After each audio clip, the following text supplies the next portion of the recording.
that third question. It's about the wealth transfer process. So if we're answering 3 biblical questions, right? Who owns it? God. How much is enough?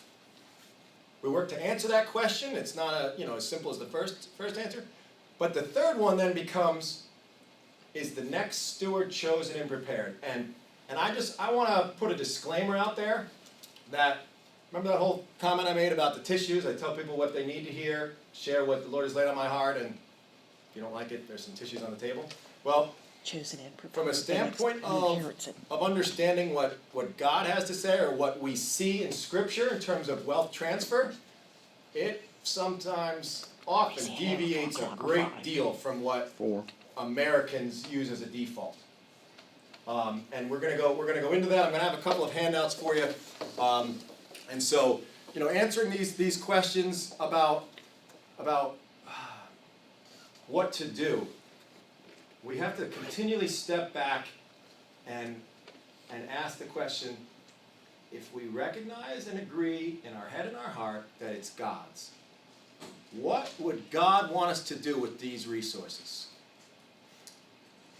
Giving, from an estate perspective, when it's no longer needed by us, that is oftentimes the last stewardship decision that we make. And it needs to be seen as such. So I'm going to throw out just probably not controversial, but in America, if we have 3 kids and we have $300,000, what is the default course of action when you die? You got 100 per kid. Okay? Why? Why? We don't want to show partiality. Correct. But same situation. 3 kids. As is often the case, one of them doing better than the others. Let's say one's making $1 million a year. You didn't need it. Well, wait. We're all on the same page. $100,000 a year. $100,000 for each of the 3 kids. One of them is making $1 million a year. Works in Silicon Valley. Doesn't know the Lord. One's a pastor, has like 18 children. Pastor, 4 children, okay? The other knows the Lord, loves the Lord, has had some struggle, but makes $60,000 a year, okay? Does our answer change?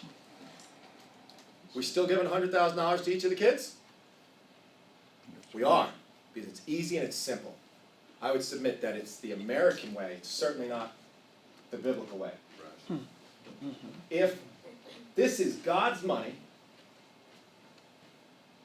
do we really believe that God would see the best use of that money, his money, to be in the hands of somebody that doesn't know him?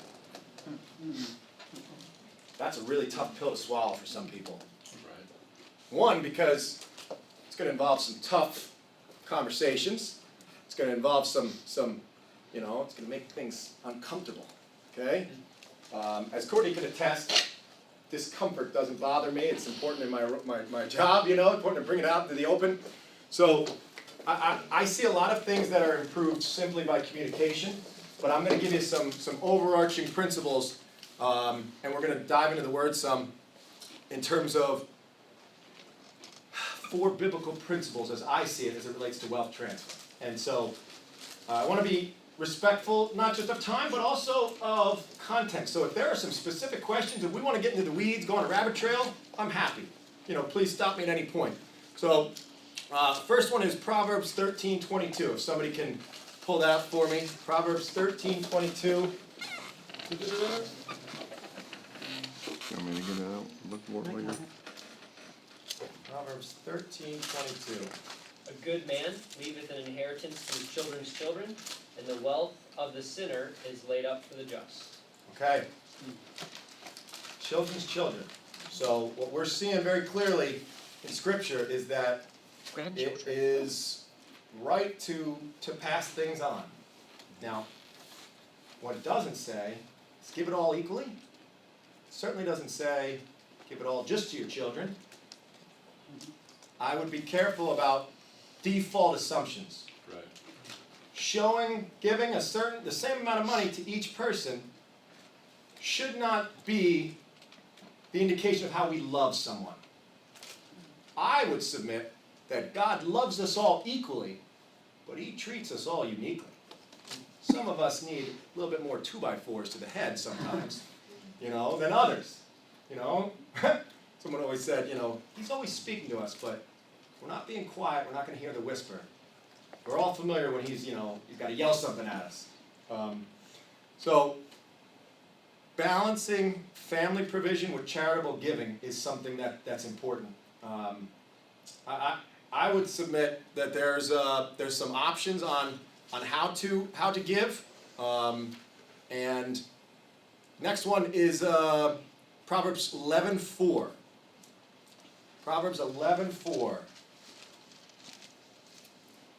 Riches profit not in the day of wrath, but righteousness delivereth from death. Okay, so money is important. It certainly not is the most important thing. There's a phrase that Ron Blue uses. It's do your giving while you're living, so you're knowing where it's going. If you have established that there is more than what you need. Now, I'm not saying, hoard as much as you need so that if any bad scenario, happens, we will be prepared. That's financial freedom. Financial freedom is elusive. I don't know many people at all that have that. But when you know that you have more than your expectations from what your needs are based on calculations and careful planning, if you have more than that, I would submit, do some of that giving, especially if it's to family, while you're alive. Same scenario. You got $300,000 over and above what you need. I'll just use that as an extreme example. And you do have 3 children, and let's say none of them are making $1 million a year. Well, I would say let's have a very real conversation, thought process about possibly doing some staged gifting while you're alive. Because one, it's a lot more meaningful while you're alive. I don't mean so that you can, use guilt and, and manipulate. No. But one, it's going to have a much bigger impact when it's needed. Okay? Us inheriting money when we're in our mid-60s from my parents, not going to move the needle as it would if $25,000 was given to us when we were in our mid-30s or mid-40s. Like, that actually can be very useful. And I would also submit that they're more likely to come and seek your wisdom so that you could share advice and wisdom from this process in how to better spend it. Here's a good practical example. I hear some wealthy clients say, they've got 17, 18 grandchildren, right? And they're ranging in age 12 to 2. Well, instead of the grandkids buying them all gifts at Christmas, all these lovely little trinkets from 12.5 little babies of various ages. One of the things that they started with $50, it's now up to $100. At Thanksgiving every year, they send every child, I think it's from age 3 or 4 to the oldest, whatever it is, they send them each $100. And they say, for our gift this year, for Christmas, we don't want you to spend a dime. We simply want you to give this money away, and we want you to write us a story or tell us how you did it. And that is our gift. And it has been one of the wildest experiences that they've ever had. Because one, there's not really anything that these kids are going to buy them that they really need. But two, it's establishing a mindset in the grandchildren of giving. And you get the stories of the 4-year-old who goes up to the first person they see at Walmart and gives them $100. Versus the 12-year-old or the 10-year-old who has suddenly gotten creative. Now they're actively thinking about how they can multiply this gift.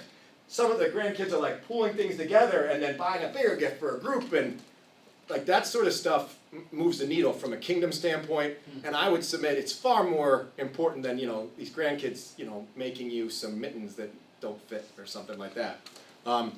Next one in here is Ecclesiastes 2:18 and 19, which I'm going to read. Ecclesiastes 2:18 and 19.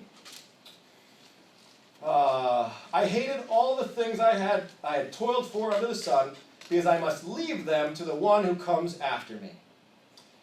And who knows whether he will be a wise man or a fool? Yet he will have control over all the work into which I have poured my effort and skill under the sun. This too is meaningless. You like that word, meaningless. So, the inheritance that you leave to the next generation, we want to make sure that it is likely to bring them closer to a saving relationship with Jesus. We certainly don't want it to hurt. And I, as I will share in some of these principles, I would submit that someone who is not going to steward the resources in the same way as a child who does know the Lord and sees it all as being God's, I know our decision would be not to pass it on to them, not to lord it over them, and maybe to have a conversation beforehand, not because you're looking for fake sincerity, fake relationship with the Lord, just so that they can get their $100,000 or whatever it is. But it's important to be thinking about things from God's perspective, not just from, how we're going to divvy up our hoards of our bags of money. Next one here is Lamentations 3:27, and then if somebody can look up Proverbs 22:6, please. So the first one is Lamentations 3:27.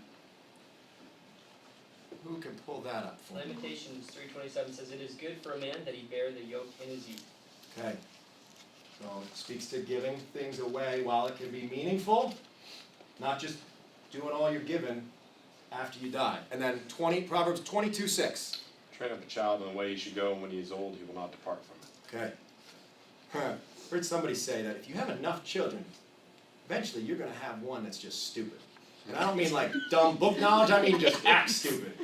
And my parents would be cracking up in the back probably for, some inside jokes about that.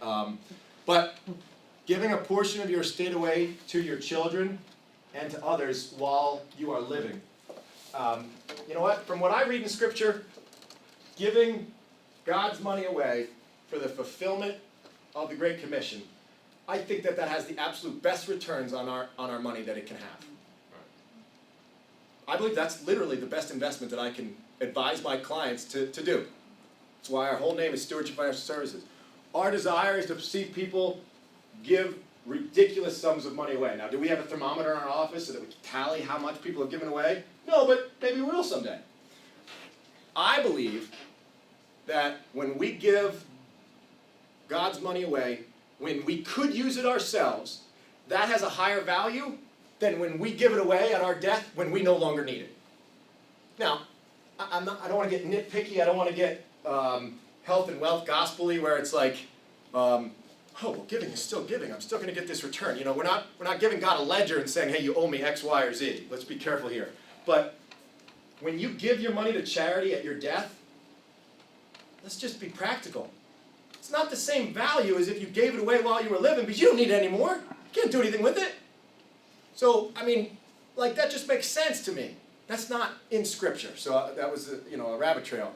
For me, this is something where I believe that, not just with crowns and whatnot, what we do in this lifetime, very clear that, it reverberates in that line, that dot in that line. From a standpoint of looking at mistakes that can be made, I think we're all going to be familiar with this next one. Someone can pull up Luke 15 for me. Luke 15, verse 11.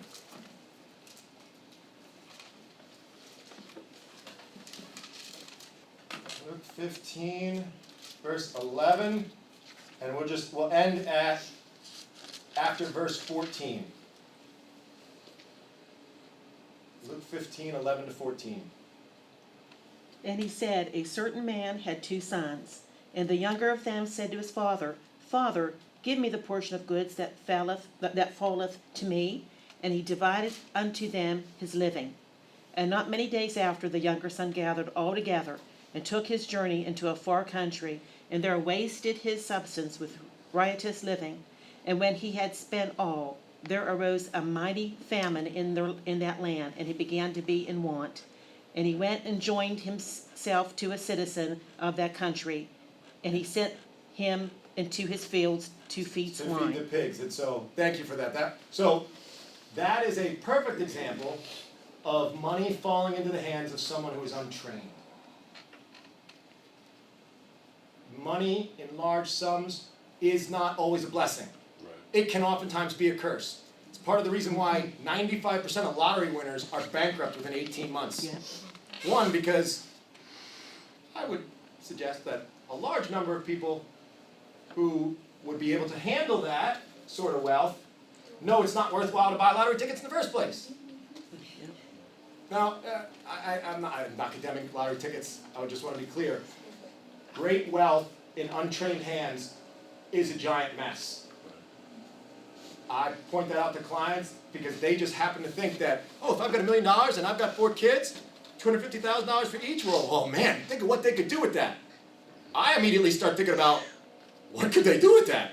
That could be a problem. I mean, we're not even talking about potential substance abuse, make them a pariah because suddenly, you know, lottery winners become pariah. Everybody wants a handout.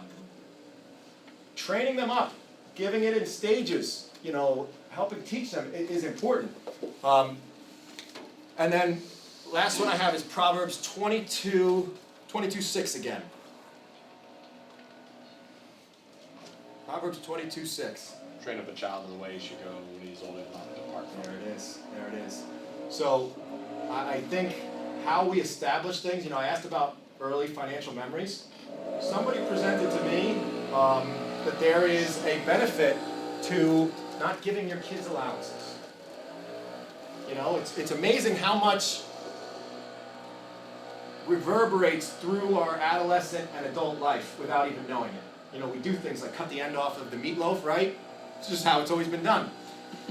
If you think about it, for those that have younger kids in the room, right? If you're giving an allowance, you are giving someone money just for being alive.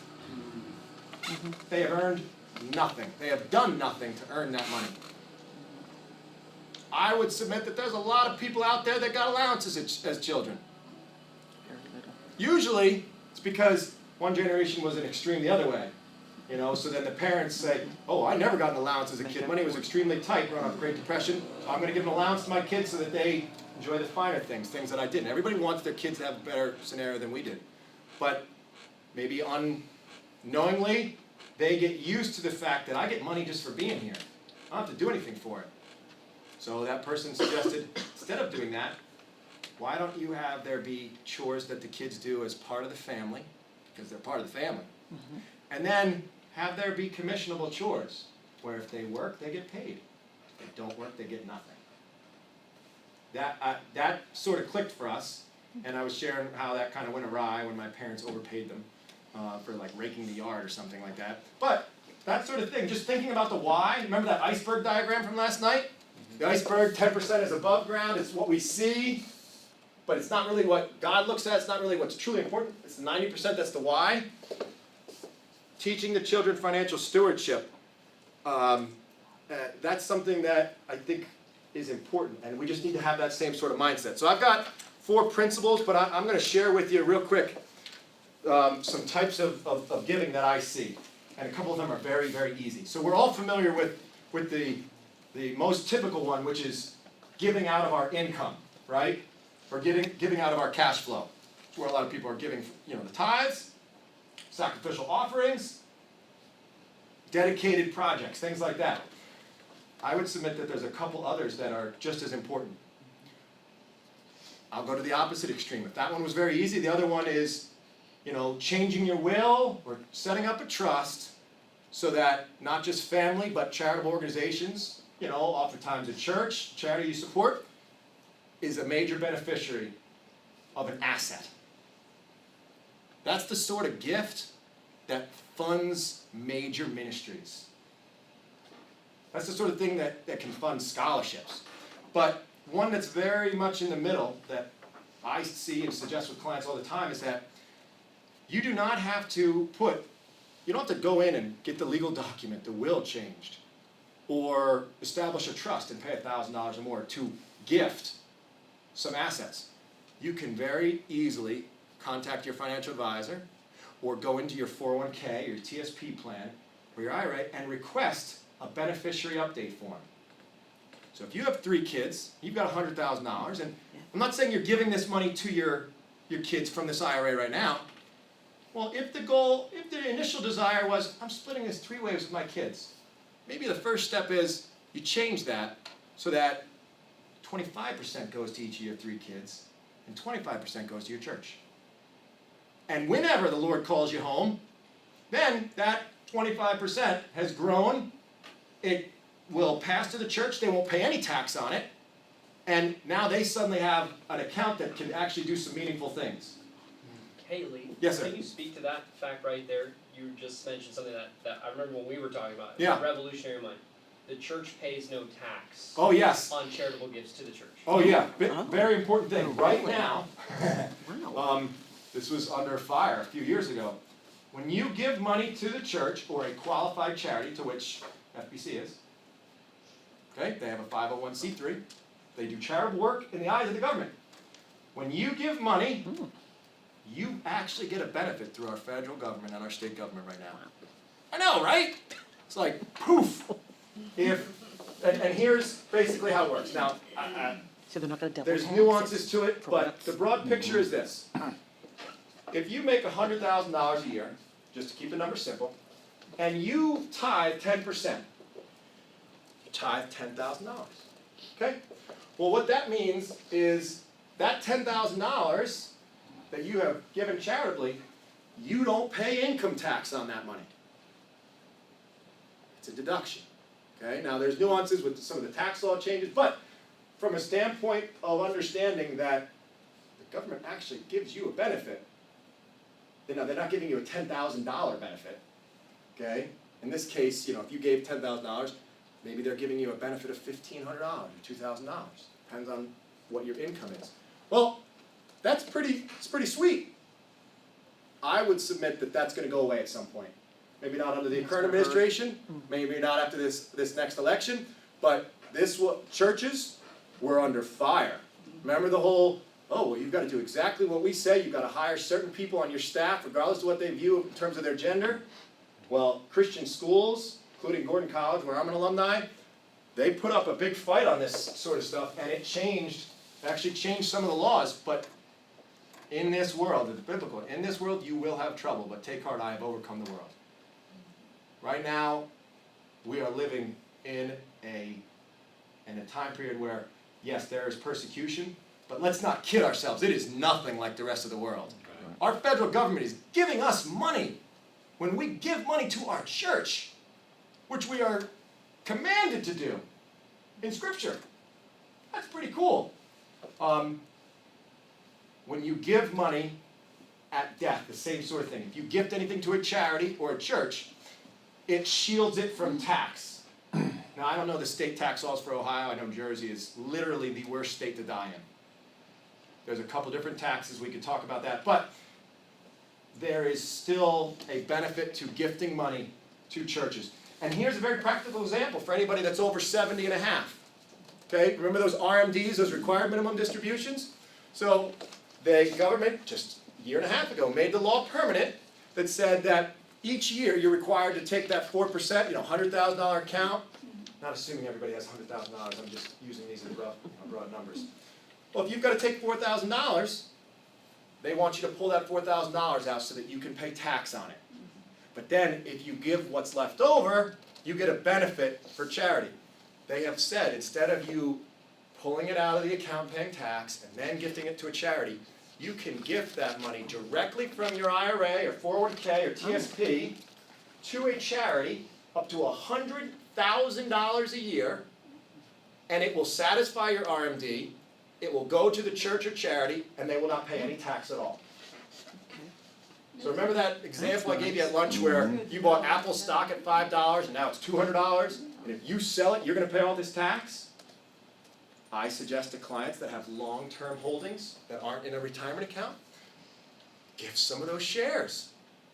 Instead of you selling one share of Apple stock, paying a whole bunch of tax, so you sell that share that's $200, and after taxes, maybe you only get to keep $140 or $150, and you give $150 to the church, gift that share of Apple stock to the church. They get the $200 share of stock, they sell it, they pay no tax. They get this full $200. You actually get the tax write-off of the $200. The only person that didn't get the money is the government. fully legal. So like this sort of stuff is so easy. That's what I would submit. I think it will. Be careful not to, take this to the extreme. I believe the best investment that you can make is in the kingdom. Whether you do that with assets or income at death or during life, I believe that's the best investment that you can have. And that's coming from an investment specialist. Now, I don't believe that you should do that so that you're not able to take care of your family, okay? Remember, we read that verse earlier this morning, okay? It's important to take care of your family. It's important to have balance. Don't not use common sense, okay? It's important to understand that you can make very simple changes to your IRA. A client can call me, regardless of the size of their IRA, and say, Lee, I'd like to update my beneficiary.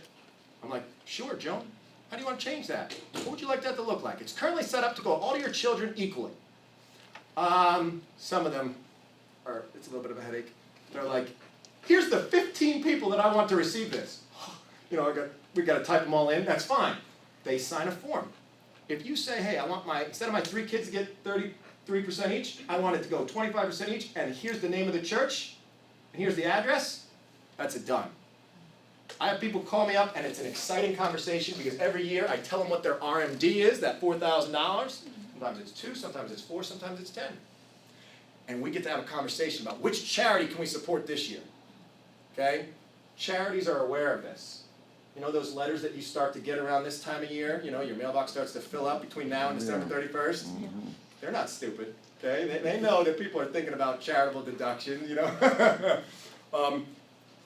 You can go onto a lot of these charities' websites, or your church's website, or talk to a church member, and say, what is our tax ID number? Okay? A lot of websites, a lot of church websites, and a lot of charitable organizations, they list that. They have a little charitable giving page. You can just give directly online. I heard actually that your church is very, open in how they allow people to give. Okay? You're not allowed to do it on a credit card, which I think is smart, but if people want to do it by texting or an app or online, we do that as well. It's about meeting people where they're at. But you can change that and add your church or charity as beneficiary. I think that sort of thing is great. You're not going to need it anyway.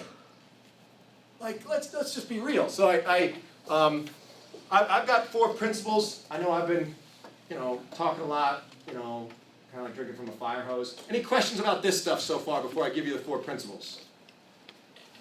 Yes, ma'am. You were saying that for your RMD, that Yes. you would have to have that church designated directly? Do you have to have it done like ahead of time for the RMD, or can you just do it in your tax return that I paid No, so you have much? to, so the RMD, that required minimum distribution, you have to do that during the calendar year. Outside of the first year when you turn 70 and a half, when you can push it to the April of next year. Every year you have to do it between January 1 and December 31.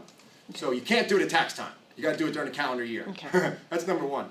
Number 2 is it's a separate form, or at least it's a separate form for Ameriprise, and I imagine it is for most financial firms. Okay. So if you call and say, I want to do a QCD, a Qualified Charitable Distribution, QCD. If your advisor's never heard of that, never mind, I don't want to go there. But a QCD is important because it's how you gift money directly from your retirement account to a qualified charity.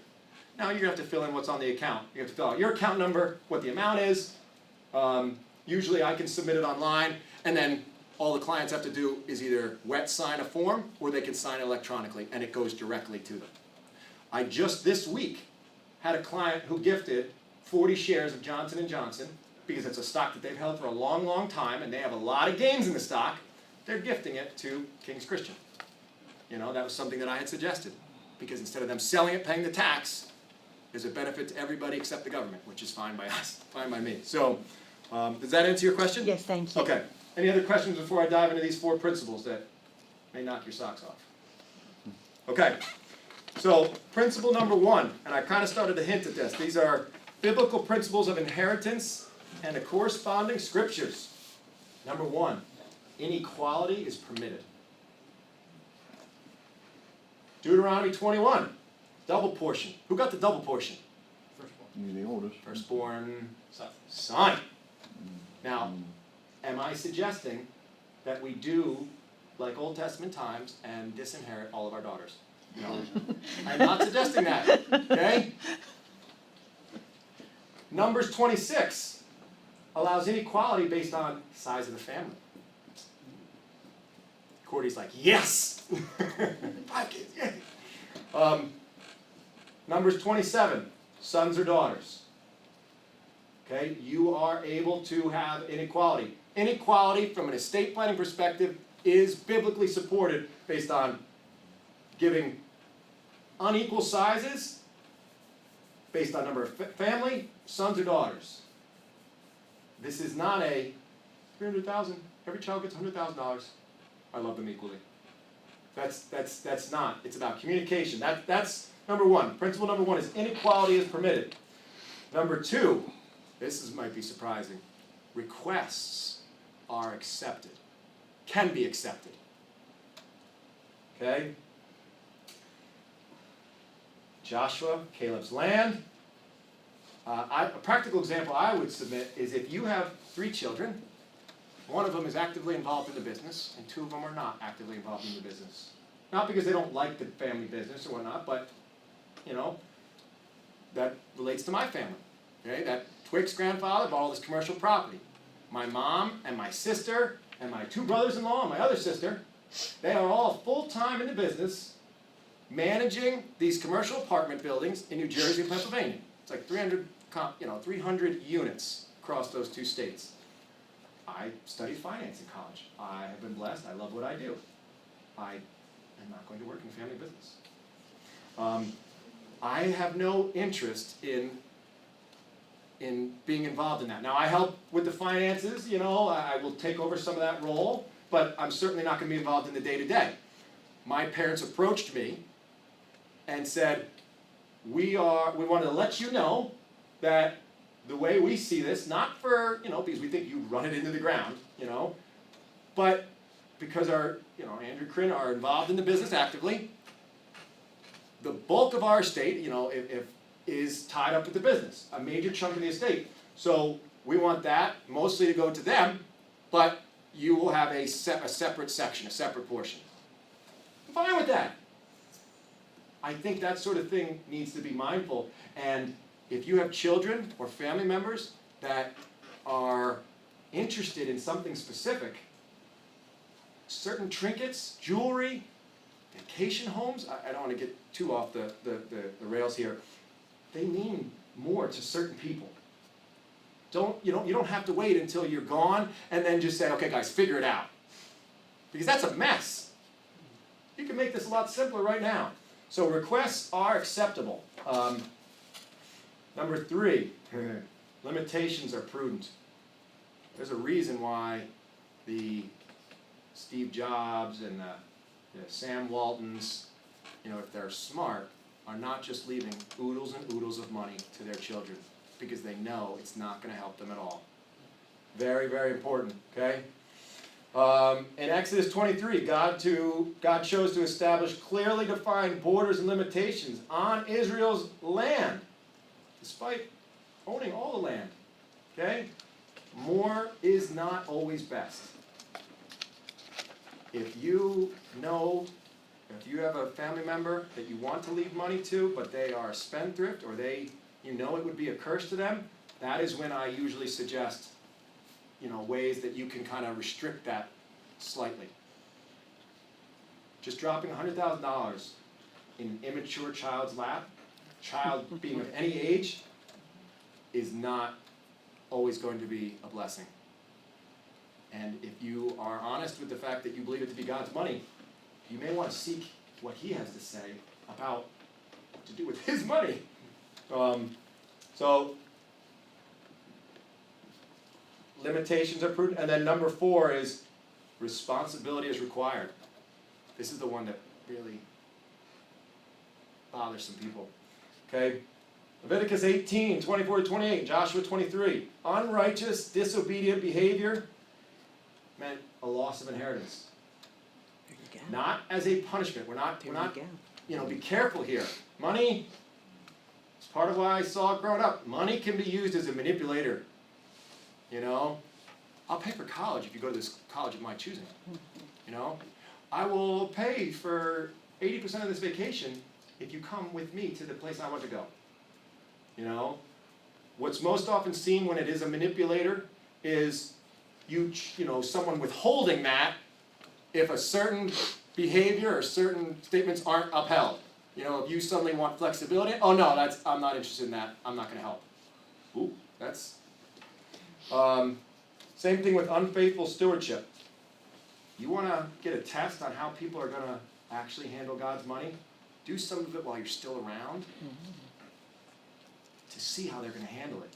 See if they're actually gonna come to you. If you have a child that you give $10,000 to, and I'm not saying if they don't say thank you, don't give them any more, but if there's no relationship and it's purely for the money or what, you might be surprised at people's behavior and reactions to things. And so, do your giving while you're living, so you're knowing, because that may actually change what you want to do. So, last thing, this is not on, biblical estate planning. A big piece here is to understand that we need to plan properly. If you are sitting here today and you do not have a will or a revocable trust, if you don't have a will, that is something that should go on your list. A will is you saying how the assets that you're managing, house, bank accounts, etc., are going to be split up. You're not taking any of it with you, so you might as well be involved in the decision about how it's going to be split up, as opposed to letting the state or the federal government decide. We want to keep them as far away from things as possible. So that's the stuff, okay? That's the will. The other two things that I'll leave you with is powers of attorney. Power of attorney for medical decisions, and a power of attorney for finances. So, Courtney and I are driving the car together. God forbid we're in a car accident. I'm gone. She's hurt. The power of attorney for health care dictates who's going to make the decisions for her health care when she's not able to do so. As her spouse, it naturally falls to me. If you don't have a spouse, who's first in line? Who are the doctors communicating with? I'm not talking about pulling the plug. That's a very separate, small document called a living will. That's when there's no hope, I have absolutely no way to recover, and I'm a vegetable or whatever, there's no hope whatsoever, and I want to make it easy for those to transition. Now, it's emotionally wrought. I'm being very blunt. I don't want this to be another Snickers conversation where I am not emotionally tied in. The dog, when I, suggested that to my parents. It's important to have an understanding of what people want, and a living will shares that with your loved ones. But that's only 5% of the time. People aren't pulling the plug left and right. The power of attorney for medical is to govern all of the decisions that are outside of your end of life care. Which hospital am I going to? Which hospital bed? What kind of care? Do I get this surgery, do I not? Those are terribly frustrating decisions. You don't want your loved ones in the midst of this crisis of an unanticipated accident to be dealing with the fact that they don't know who's in charge. That's the healthcare power of attorney. Equally on the same plate is your financial power of attorney. Same thing. Courtney and I are in a car accident. I'm gone again. Okay? She's hurt. The bills that we have on auto pay, okay, they're going to keep coming out of the account. But we could have money sitting in our bank accounts, and if we don't have bills on auto pay, we could default on those loans and cause all sorts of problems. If a family member doesn't have the document that says, I am Courtney's power of attorney, Lee's gone. So I'm Courtney's power of attorney. Mr. Bank, I need to see their accounts so that I can pay these bills. Even if Courtney's going to make a full recovery, those three, so the three documents, big three. The will, it's the stuff, okay? It's the least important of the three. The other two are very important. healthcare power of attorney, and a financial power of attorney. If you go see an attorney, and they're gonna draft these documents, in New Jersey, southern New Jersey, that can be anywhere from $500 to $750 to draft those documents. You also have the ability to draft some of those documents on your own. You can go online and buy something on Amazon called Nolo Willmaker, N-O-L-O Willmaker. We've done that 2 or 3 times. You can go to Staples and buy like a little estate planning kit. You can go online and find all sorts of stuff. The key is, you gotta be proactive, and you gotta get it done. Okay, don't buy this software and then 3 years from now still have it sitting there and you didn't print the documents. You need everyone who's gonna get stuff, whoever these decision makers are. You need to know their names, you need to know their address, and preferably a contact phone number, so that you can type it into the computer on these documents, print them out, take them to Kinko's, Staples, or, you know, wherever you know a notary, have them notarize the documents. No, Spanx. Spanx? Thanks. Oh, yeah, banks. Spanx. Spanx. No, they have notaries. So from a standpoint, yes, banks, financial firms, they have notaries. Your documents are live. Make a copy of them, put one in a safe deposit box, give one to your attorney, give one to your kids. Okay, so whoever these people are that are gonna make decisions, I always suggest have 2 people, okay? Whoever is gonna be your decision makers for healthcare or finance, make sure that you trust their decision making. Duh. But I would suggest don't have it be somebody that's in the same generation as you. Okay? Now, for us that's a little bit difficult because I don't know which of my kids under 7 years old are gonna be good decision makers. But, you know, you wanna have an executor and a backup, just like you wanna have a primary decision maker for your healthcare power of attorney. Oftentimes it's a child. Ask them. Let them know that they're, you know, the point person. Give them a copy of the documents, or at least tell them where your documents are. Hey, Johnny, something ever happens to your mom and I? Bottom drawer, your dad's dresser. That's our estate planning drawer. That's where all our stuff is. I better not catch you in there unless something happens. You know? That's the sort of thing that's important. And I realize that that's, you know, these are just practical, you know, suggestions that I have, but 70% of people die without a will. And that's a sin. You know, we should be making this easier. You know, there's this saying out there that says, if you want to punish someone, make them your executor. It is true. It's annoying, it's a headache. You do not have to have the wise financial person as your financial power of attorney. You also don't need to have the nurse as your medical power of attorney. Please don't have Well, okay, so She's a you guys don't know Courtney's family, so I feel comfortable sharing this. Our closest sibling is her sister. Okay, I have 2 siblings. She has 4? Yeah, 4. And what? Okay, just making sure. Okay. Of all of them, the one that is most dialed into our kids, most involved, closest, is her sister. She's a nurse. She is like Switzerland when it comes to making decisions, though. She has to appease everyone. She would not be able to make decisions. She was both of our healthcare powers of attorney. She's not even the backup anymore. Because that would be the most distressing situation in the world for her. She would be taking everybody's opinion into account, can't appease everyone, and she would be frozen like a deer in the headlights. We don't want to do that to her. So, my brother-in-law, my sister's husband, he was a nurse. He is level-headed. He'll be able to make unemotional decisions, but he's not going to do it in a vacuum. If their decision's about me, he's going to be taking into account what my sisters have to say, but in the end, he's going to be the buck. He's going to make the decisions, and we trust him to do it. And if you are having trouble figuring out who these people should be, I see that most often when there's young kids. It's like, who's going to take care of our babies if we're gone? You know, so they never get the documents done because they don't know who's going to step into the role of parents if mom and dad die. You have to think of it like this. Think of it as the cleanest, dirty shirt. Who's going to be the best if the clean shirt isn't around? So you go through the laundry. Oh, this one is the cleanest, dirty shirt. They're the best option in this scenario. And that's what I would suggest. So, yes, sir. So maybe add just from, as a pastor, being in the situation over and over again. Yeah. everything absolutely 100%. Yep. But then with your health, one thing that would be Oh, helpful yes. is communicate to that person your wishes. If you Oh, want a yes. DNR or whatever it is, communicate, because often we're there in those moments as pastors where they don't know what to do. What would mom and dad want? Or It's I've been left awkward. as the health whatever. Mom and dad never told me that they would want this, they wouldn't want that.